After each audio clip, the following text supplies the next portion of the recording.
Welcome to the Unmasking podcast with your hosts, Cindy and Sarah. I'm Cindy, a licensed professional counselor and certified yoga instructor. And I'm Sarah, a licensed professional counselor and registered play therapist. Together, we're on a mission to spread mental health awareness and cultivate connection by talking about the ways in which we can unmask ourselves to create a more authentic life. Let's unmask. Hi, friends. Welcome back to Unmasking with Cindy and Sarah. We are so excited to have you here today. We are on our second episode in our first series on trauma. So today we are excited to learn more about the complex PTSD that Cindy's going to be talking about. Last week we talked a lot about the big T and the little T's. And so today we are going to learn more about the complex aspect of PTSD and how that affects us in our day-to-day life. Before we get started, though, we want everyone to be mindful to please take care of yourself. We are going to be talking about some very serious topics here. Trauma can bring up a lot of different things in the body and the mind. So if at any time you are feeling uncomfortable or it's bringing up a lot of emotions and you don't really know where they're coming from, please sit with that, take care of yourself, and just be mindful because we are here for you and we want you to take care of yourself. That's why we're here. So before we get started talking about the complex PTSD, we wanted to talk about the unmasking invitation from last episode, where we wanted everyone to think about their own mask, what they hide inside from other people, and where that's coming from in the body, why you do decide to mask that. So I was going to use my example this week, and then Cindy is going to do a little somatic exercise at the end based off of my unmasking invitation mask. And so I was going to share that with everyone today, what came up for me in this exercise.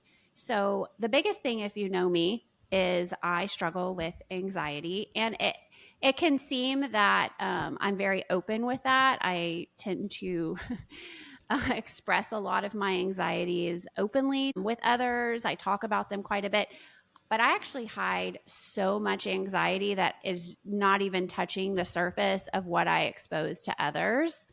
So that was a big one for me because my whole life is anxiety. As a matter of fact, this week, I have only gotten a few hours of sleep every night because I am worried about lots of different things. So that was a big one for me.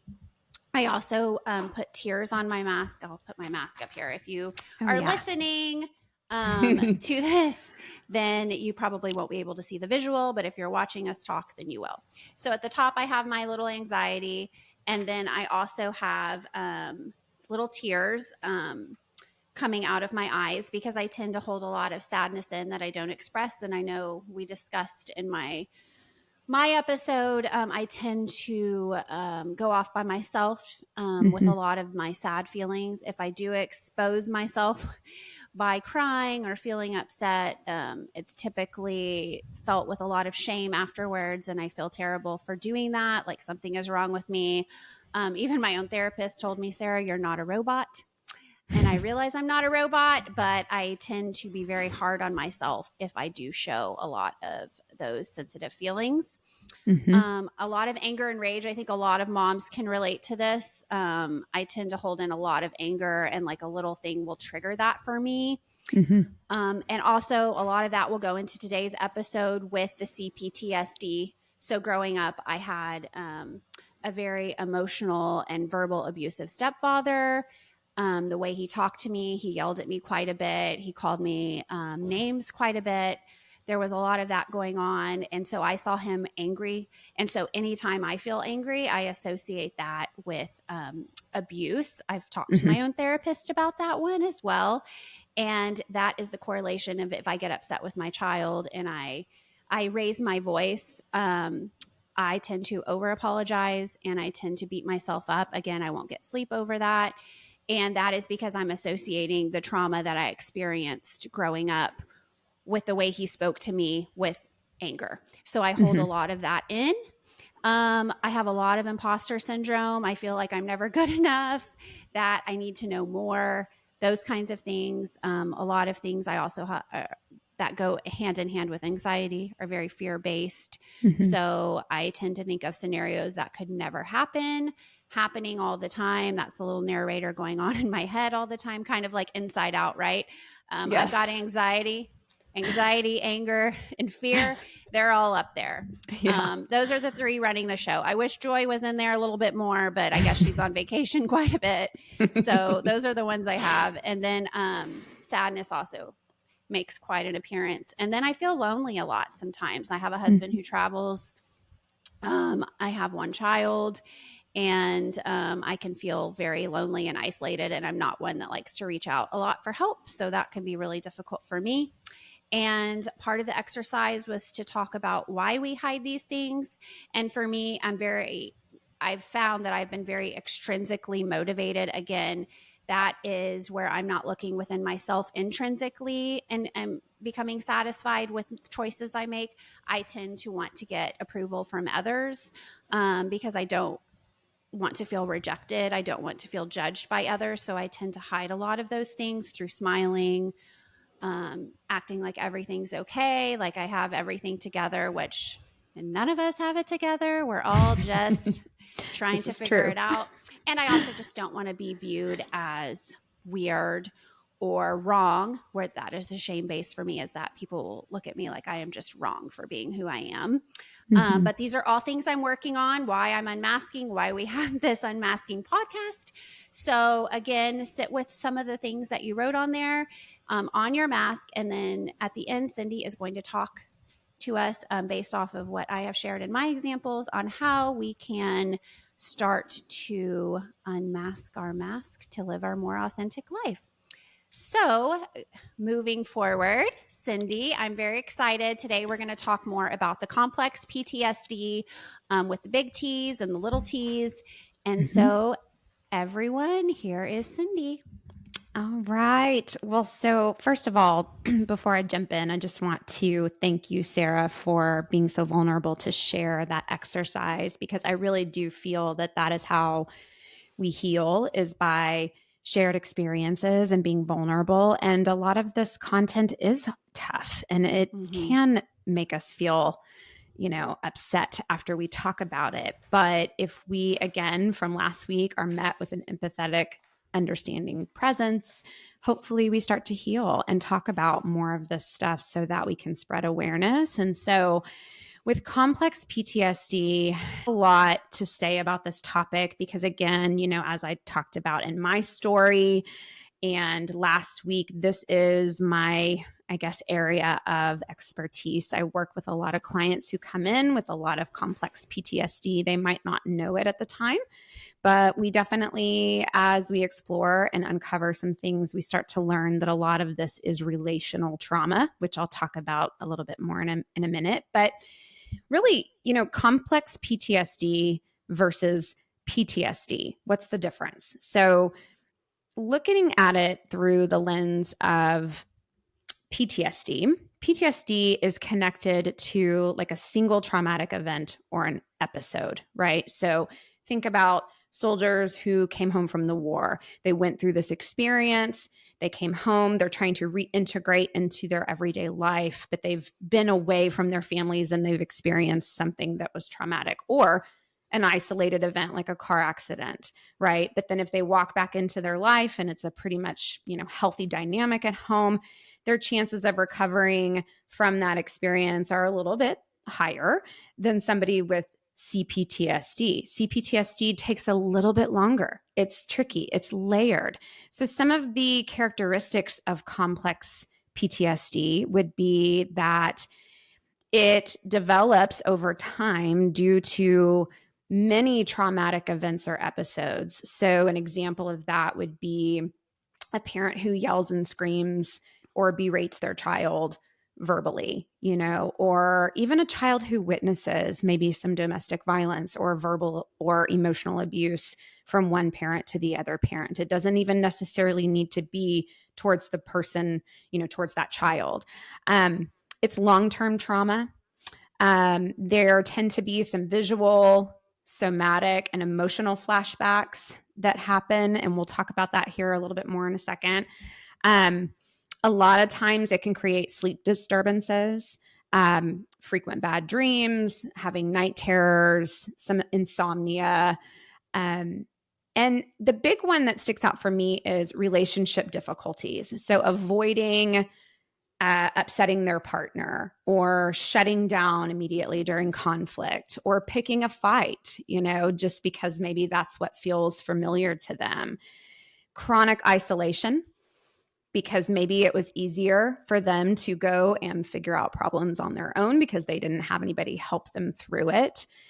A lot of dissociation, which we'll get into that here in a little bit. But really, if you're looking for a good read on complex PTSD, I cannot recommend this book enough. It's called What My Bones Know, and it's written by Stephanie Fu.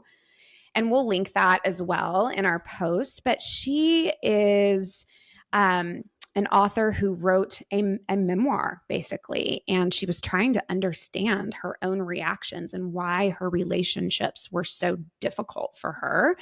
She went on to meet with a therapist who kind of walked her through a lot of her memories, a lot of her traumatic experiences. She was the victim of both physical and verbal and emotional abuse.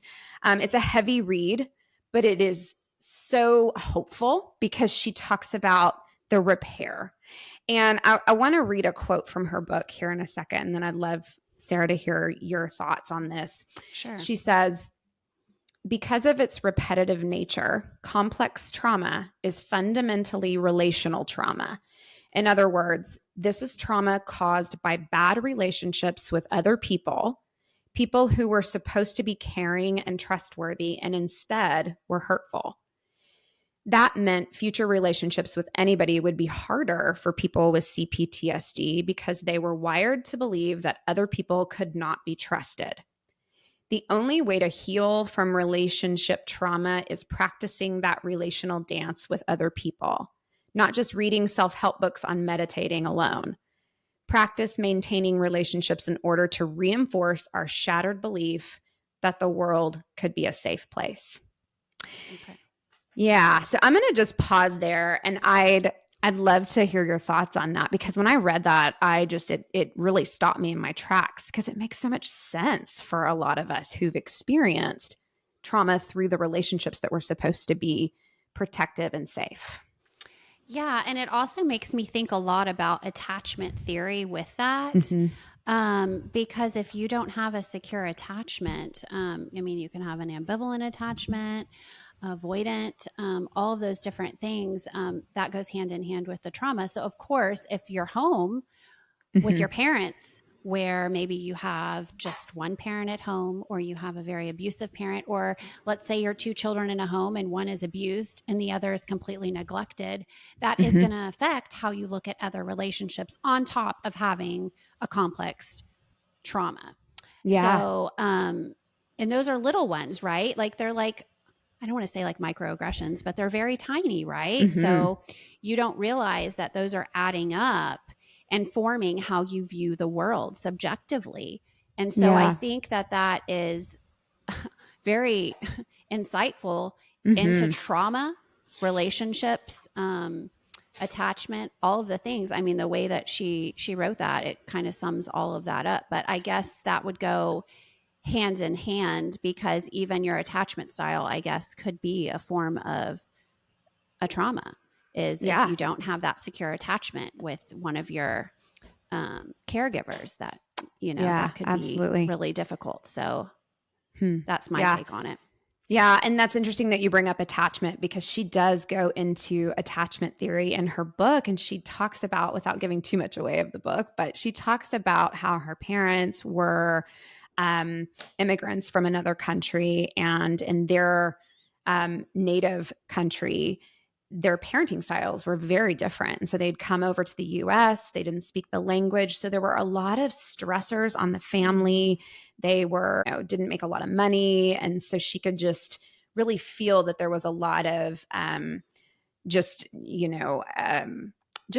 stress, for lack of a better term, and wasn't really able to connect with her mother very well. There was a lot of expectations for her to kind of break this cycle and be, first generation American to succeed and achieve. And so she would go to school and she would mask and she would, be a great student, but then she would come home and there were all of these little fractures at home. So it didn't feel safe. But because of her developmental stage, she didn't really recognize that what she was experiencing wasn't, quote, normal. Yeah. Yeah. It's normal. That's what she knew. Yes. So she thought that that's normal. That was Yeah. normalized for her. It's like as a child, you go to your first sleepover and you see how other people are in their home and you're like, wait a second.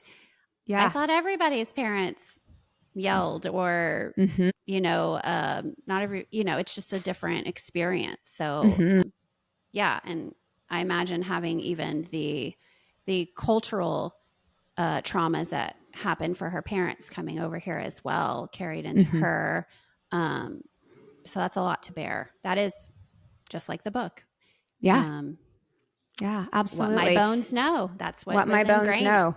Yeah. Yeah. It's such a great read. And again, I think another thing that she points out in the book is that a lot of these things that take place, they happen in the first years of a child's life. So if you think about it from an attachment perspective, our brains are forming at a rapid pace the first 3 years of our life. And so attachment is how we maintain closeness and survive and learn how to love and be loved with our primary caregivers, right? And you could probably share a little bit more here on that in a minute since you work primarily with children. But if there's not a secure attachment, our definition of love is formed on whatever we got, right? And so I was thinking about that from a personal standpoint too after I read the book, because, my first 4 to 5 years of life were, witnessing my mom being mistreated. And I had a strained, I guess you could say an insecure attachment with my mom. And obviously, yeah, she was absolutely doing the best that she could. She was struggling with mental illness, but seeing that from a child's perspective, somebody getting mistreated, it's like, in your body that it's wrong, but you don't have the cognitive maturity or the language to protect yourself. And so you kind of learn these like coping mechanisms to deal with whatever is going on around you. Now, when I got to my grandparents' house, it was a totally different story. I mean, they had a loving relationship. They didn't yell very much. It wasn't by any means a perfect upbringing, but even just having that in the first 4 to 5 years of my life, those were the building blocks, the foundation for how I looked at attaching to another human being. Yeah. Yeah. And it's interesting when you say that, because when we look at multi-generational trauma and how that can impact us, I think about brain research.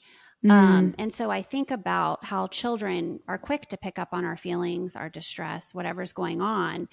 And so as adults, when we have these implicit memories of trauma, little traumas, these CPTSD, these little things that happen, maybe growing up in our own home with parents that are yelling, being abused, being a victim of, sexual violence, any of these things. When we're triggered with our children, we act out in ways that we don't necessarily want to, because it's implicitly happening to us to protect us, right? Because our brain is telling us we have to be protected in that moment.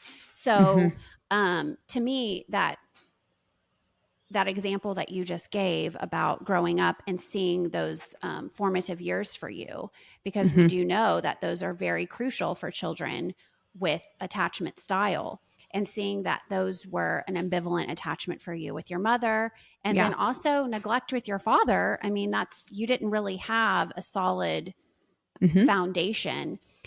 And so that's how you kind of carry on the generational trauma and you move it forward. Yes, you had your grandparents there, but those are not, there's a biological connection with your parents that's there. And there is research now showing that I have my grandmother's, DNA within me, and I carry whatever she carried. With epigenetics, we can look at all these different things, which is another episode.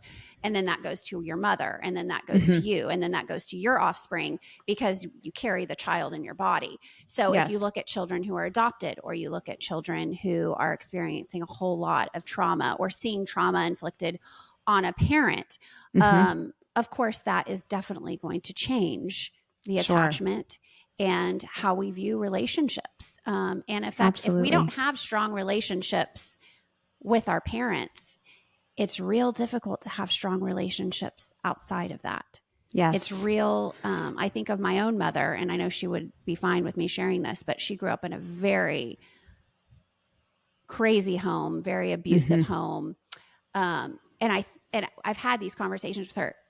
She really didn't have a chance to have a very successful marriage. There was never going to be a chance for her to have that, because she didn't have the example set. So to me, it just shows that children pick up on those things, and then they take it with them as they get older. And so all of these stack up. So I'm assuming that that's kind of what these CPTSD is, right? It's these little traumas that keep adding up that then affect us as adults. Does that make sense? Yes. You are describing it really accurately. And, also at one point in the book, she talks about how she meets her future husband. And again, not to spoil the story, but it's still worth reading. But she talks about how she meets her future husband and kind of doing things in the relationship to sabotage it. So like when things felt too peaceful, she would pick a fight, or, just little things like that. And feeling so frustrated with herself and so ashamed, and really asking the question, like, why can't I just be okay with things being calm? And here's a person who loves me and really wants to respect me and who's trying to listen to me. But my fight, flight, freeze response is to shut down and shut out. Right. And so at the hint of any conflict, Sarah, you had mentioned, like, from your own experience too, when there's conflict, if it wasn't safe for us to name the feeling, identify the feeling, sit with the feeling, if we were kind of, told to go to our space and deal with it, right? Or if we were shamed for having an emotion or being called too sensitive, that just creates many problems later on, right? Because we don't have the language or the practice for it. And again, going back to what she said, it's all great to read the self-help books, right? But that's not going to do the work that we need. And when trauma is started in a relationship, when we have a relational kind of experience of trauma, we have to heal through relationships. Does that make sense? Like of course. Yeah. So yeah, it was just, I can't say enough good things about the book. If you listen to the audiobook version, it's really cool because she meets with her therapist and her therapist agrees to let her record some of the sessions. And so you can hear them in real time talking back and forth. When he would say something to her and then she would get agitated and start to shut down, he would really lean in and have her kind of practice that leaning in as well, because her, innate response was to shut down and to get really, armored and protective. So that was a really cool feature of the audiobook, if you do choose to read it, or listen to it rather. That's the version I'm listening to. And I love it. It's easier for me in the car to kind of, put those on. Right. But I wanted to ask you, since all of this is relational with CPTSD, looking at that and what we know about the formative years and, your relationships with your caregivers, your first relationships, looking at that, I think it's easy to repeat the cycle because all could be an emotionally absent parent, or a verbally abusive or physically abusive parent, or a neglectful parent. So you're going to choose a partner that tends to model that because that's how love, right? That is what as love, because you don't know any different. So you're going to end up repeating the cycle a lot of times because you're going to be attracted to someone who loves you in the way that you experienced as a child in your home. So then we're adding more CPTSD, those Yeah. little T's onto it.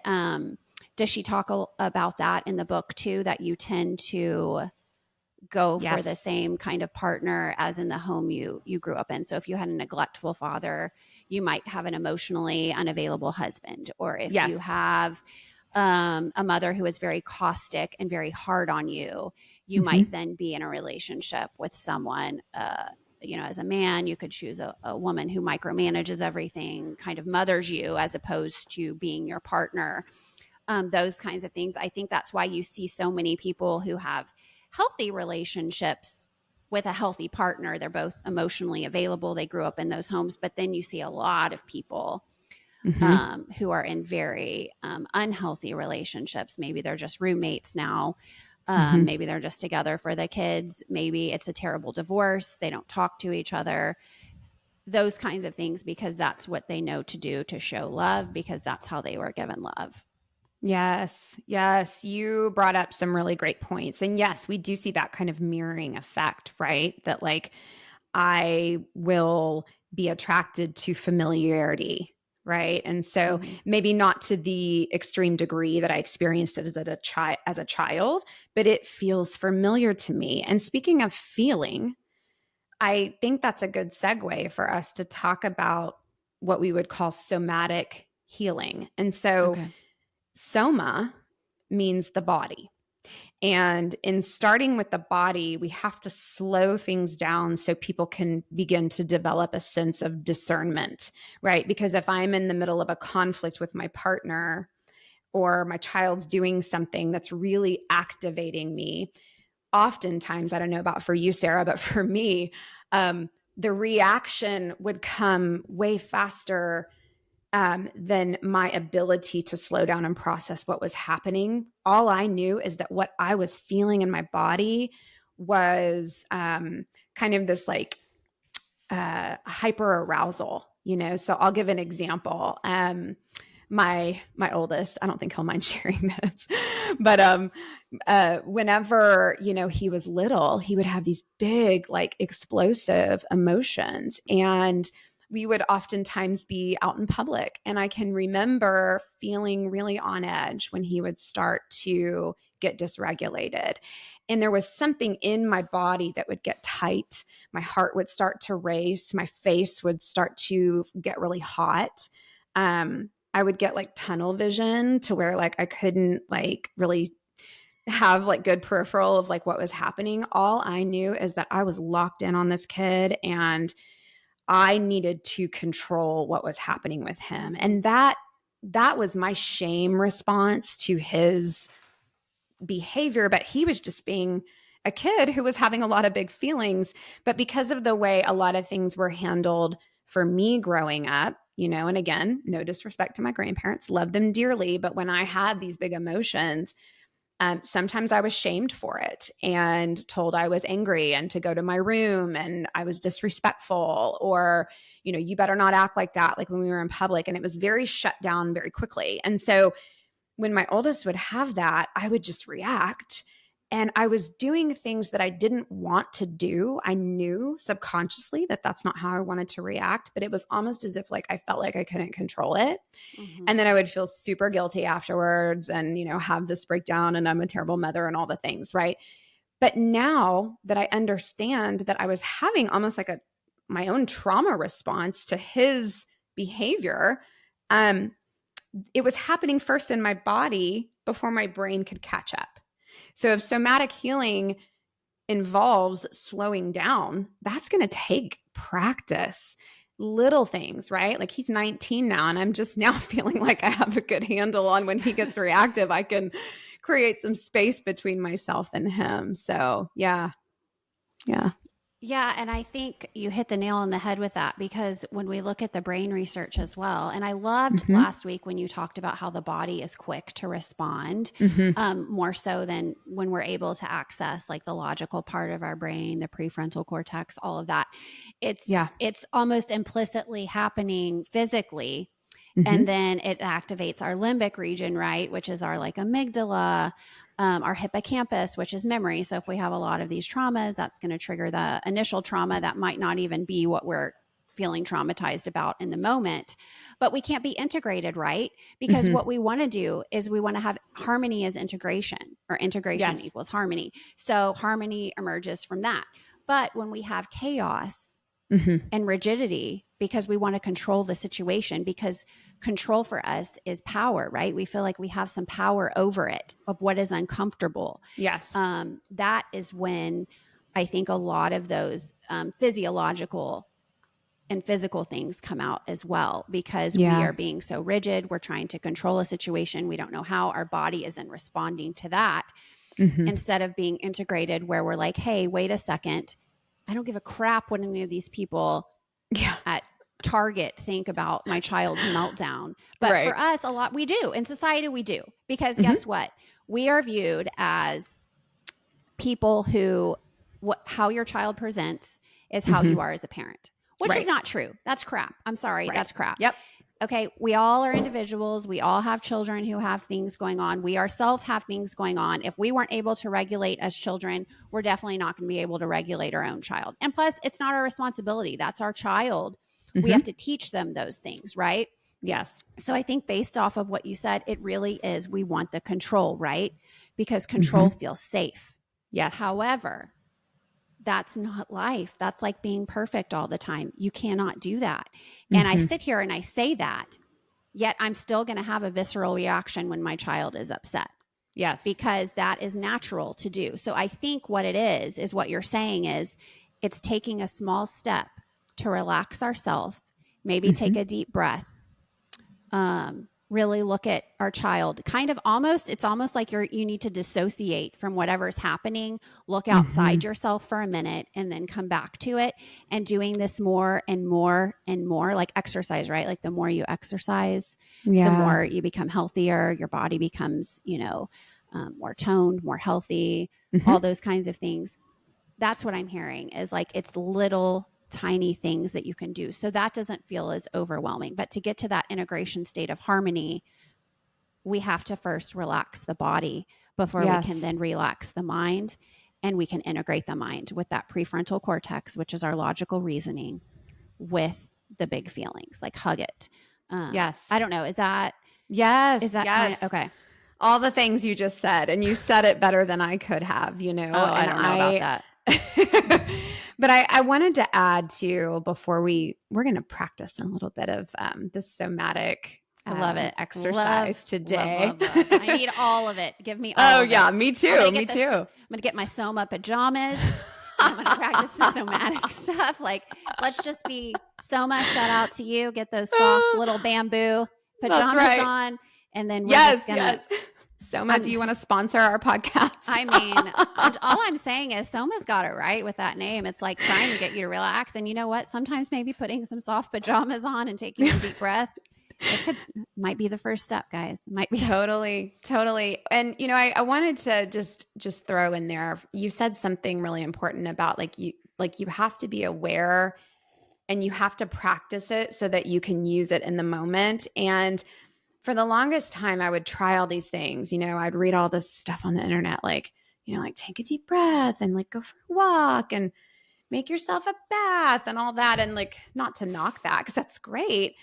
But I couldn't ever really execute it when I was triggered myself in the moment. And then I would just beat myself up for not being able to do it correctly. And shout out to all the fantastic therapists out there. I have a good one. And she's one of the many reasons why I love her so much is because she was the first therapist that I worked with that really helped remove the shame from the situation. And I don't know if I was just more in a place to receive it, or the way she handled it was just so delicate and so respectful.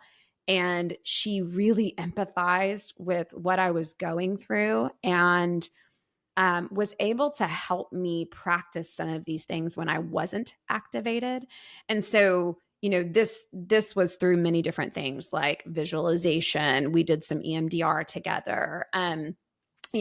Just all of these practices that she would build into our sessions when I wasn't faced with the quote threat, right?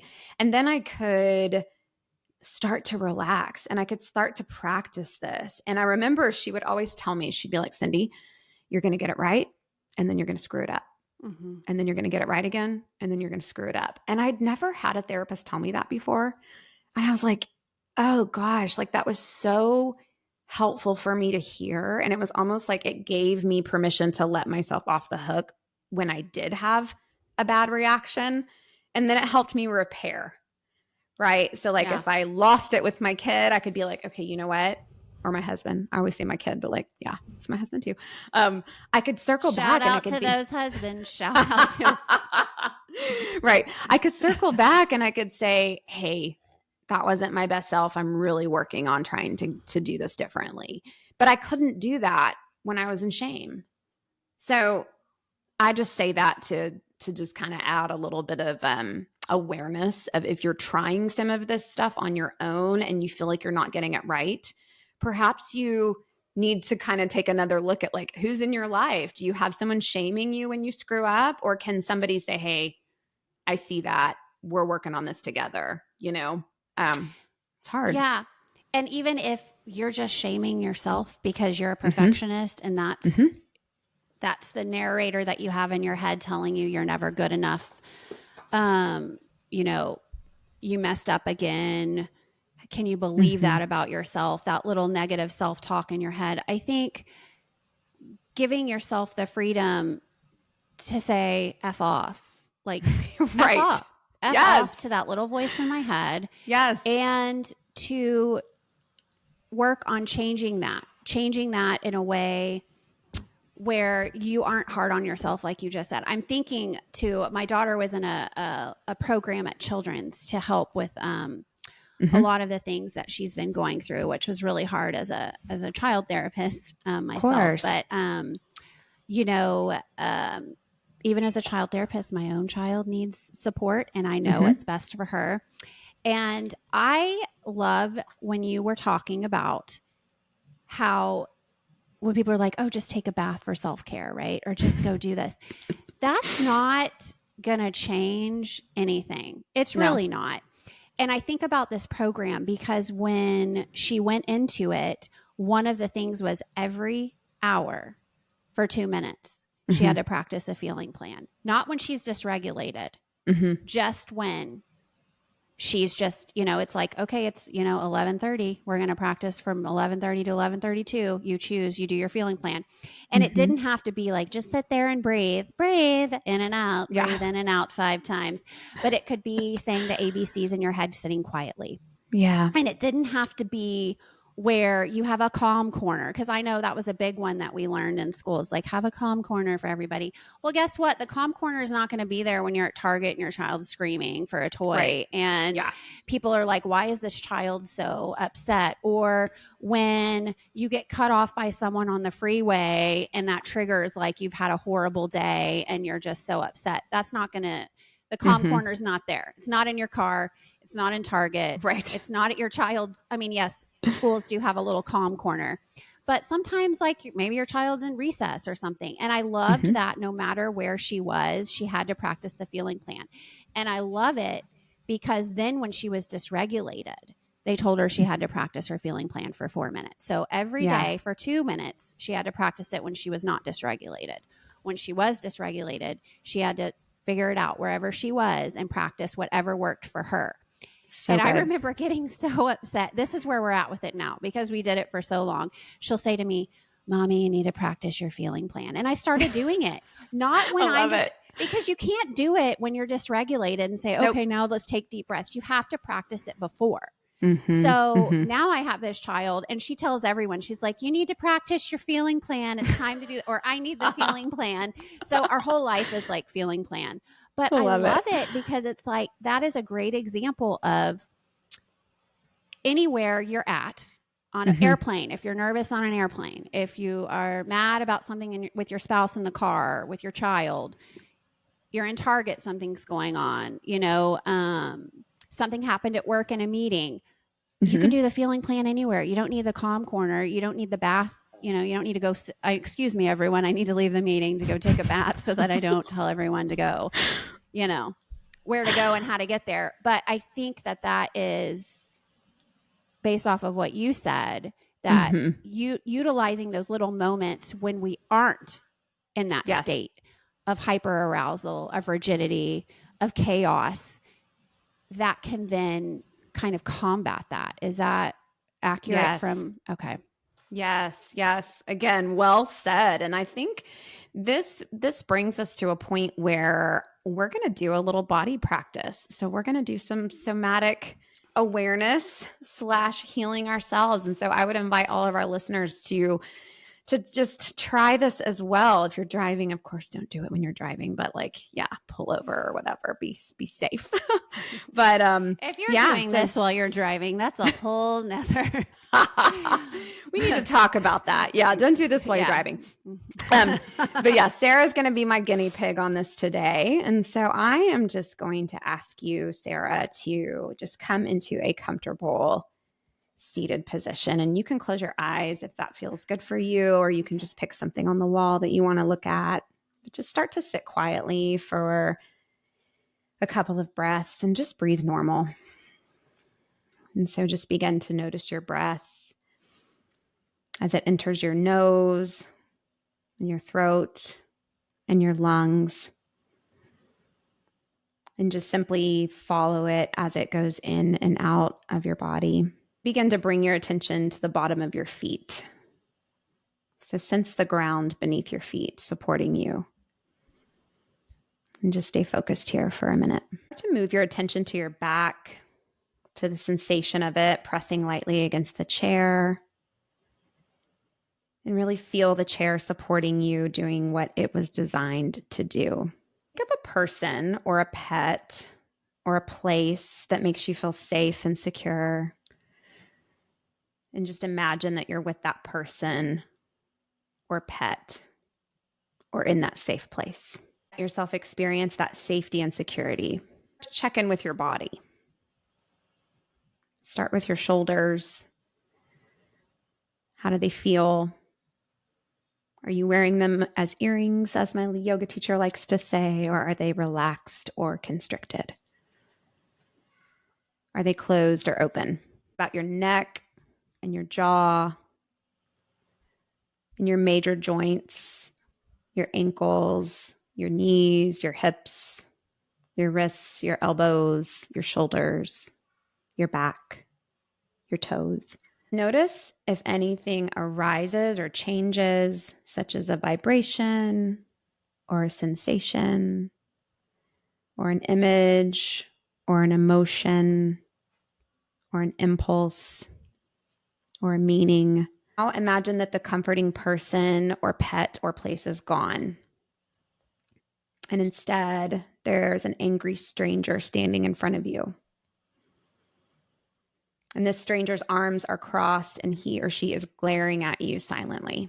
Look into the stranger's eyes, hoping that his or her expression will soften, but it remains unchanged. And with your body again. So how do your shoulders feel? Your neck, your jaw, your back, your toes. Gently, one by one, feel into all the places in your body where you sense constriction. And let your attention rest briefly in each one. Now send that angry stranger away and invite that comforting person, place, or pet back into your space. The next several breaths, just begin to relax into that safety in this presence provided. Just gently move your attention through your body from your head to your toes. One more time. Into each spot where you sense softness. Stay with these for about 1 or 2 seconds. To end this practice, just fill up your lungs with a deep breath. Breathe into every inch that you've been given.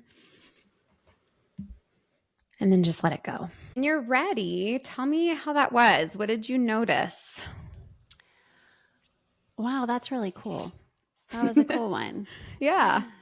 Because I think of when we, what was the one that we used to do in grad school where we drew ourselves as a flower? Do you remember that exercise? Yeah. I forgot about I don't remember that. what it was called, but we were Yeah. like, okay. But what I noticed was when I was visualizing, so the person I visualized was my grandmother because we were very, very close and she was a safe place for me I love that. always. I love her and miss her. But of course, the person in front of me was, again, my stepfather. And I noticed my jaw clenched quite a bit. And my chest became very tight. Yeah. When I was thinking about him. But with my grandmother, it was just very Yeah. calm and peaceful. But she was also a huge light in my life that was just safe for me. And I was extremely close with her. I get emotional thinking about her because I miss her every day. Of course. But I think about how that is. And it's interesting that it was in my jaw because there was so much verbal abuse in my home with him Yeah. that I hid from, that happened with when my mom was not home, things like that. And so it's interesting that my jaw was clenched because I tended to hold it in and then I would lash out at him privately with no one else was there. So that was really interesting for me. But it was, I loved the fact that when you think of trauma and these complex traumas, putting that trauma there in front of you, but then having that safe place to like we're starting with the safe place. We feel it. We put the trauma in front of us and then we end back in the safe place, kind of sandwiching that and breaking it up and seeing where it is physically and maybe why physically it's happening. Beautiful exercise. Loved it. Loved it. So glad. And, I think for our unmasking invitation this week, let's do this. Can you think back to a time, or maybe when you're like going about your week and you're experiencing your life and your interactions with your people, when something is happening too fast for your brain and your body to catch up, something that leaves you feeling kind of stunned or perplexed, right? How are you noticing your body showing up, right? So how can we begin to build more body awareness? So like you said, Sarah, like your jaw, I mean, I do the same. I'm a big jaw clencher, teeth grinder, all the things, right? It's really interesting too that you said that about the verbal part too. I wonder if there's something behind that as well. But if you notice a part in your body where you're holding a lot of tension, I mentioned my yoga teacher always says, like, drop your shoulders if you're wearing them as earrings. We don't realize how much tension we're walking around with on a day-to-day basis and how we're having to mask that by putting on, like a face or whatever. So if you notice that, just begin to notice that. And then how can we just release that in the moment when we're not so activated, so that when we get activated, we can practice just kind of pausing and releasing. Yeah, I think that's awesome. And as you were talking about it, I think everyone, if you're going to practice this exercise also for next week, but if you're doing this with Cindy, as she's walking you through, like she did with me, record yourself, because I'm interested to go back and now watch myself and see with my eyes closed what my body was doing. And I think that's a great way for self-awareness, is to record yourself, see what your body looks like. See how it changes when you're visualizing those two things. And I think that can also be a catalyst for understanding yourself better, your traumas better, and see how your body is holding it, where it's stored. Yeah. Beautiful. Beautiful. Well, I've loved this time today. And Me next too. week, we're going to have our first guest on next week. And Woohoo! she's a dear friend and colleague of mine. And I won't say much more about it, but she's going to show up and talk with us a little bit more about her line of work and how she helps people heal somatically from trauma. So thank you so much for listening to us today. And please, please, please go and like, subscribe, review our podcast on Spotify. We are at Unmasked Therapists on Instagram. And we will see you all next week. Bye, friends. Bye. Have a good week.